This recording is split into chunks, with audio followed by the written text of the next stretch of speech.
Welcome to our channel. Today we how to authenticate with SQL Server on Azure using Azure AD auth step by step clearly. Begin by logging into the Azure portal. Navigate to your SQL Server resource. Select your SQL Server from the list. In the left-hand menu, click on Active Directory Admin. Click the Set Admin button.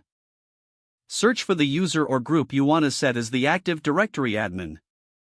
Once selected, click the Select button. After setting the admin, click the Save button. Next, ensure that your Azure SQL database is configured to allow Azure AD authentication. Navigate to the SQL database resource within your SQL Server. In the left menu, select Connection Strings.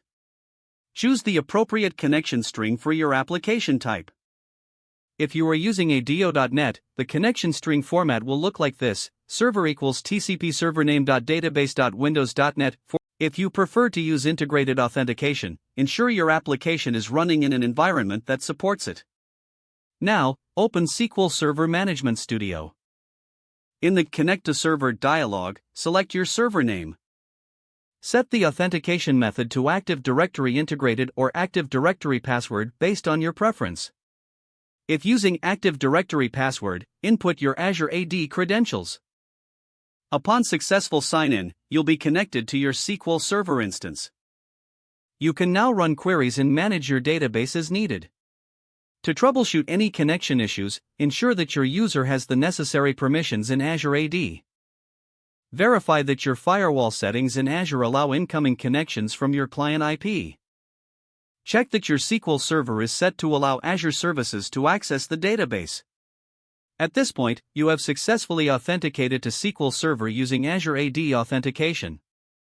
If the page does not load, refresh the browser or try again in a private or incognito window. Make sure you are using the correct email address, then retype it carefully to avoid small typos. If your password is not accepted, use the reset option and create a new strong password you can remember.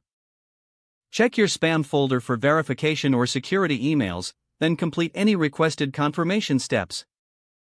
Enable two-factor authentication if available to improve account security and reduce unauthorized access risk. After signing in, review your profile details so your contact information and settings are accurate and current. Don't forget to like this video and subscribe to our channel for more step-by-step tech guides.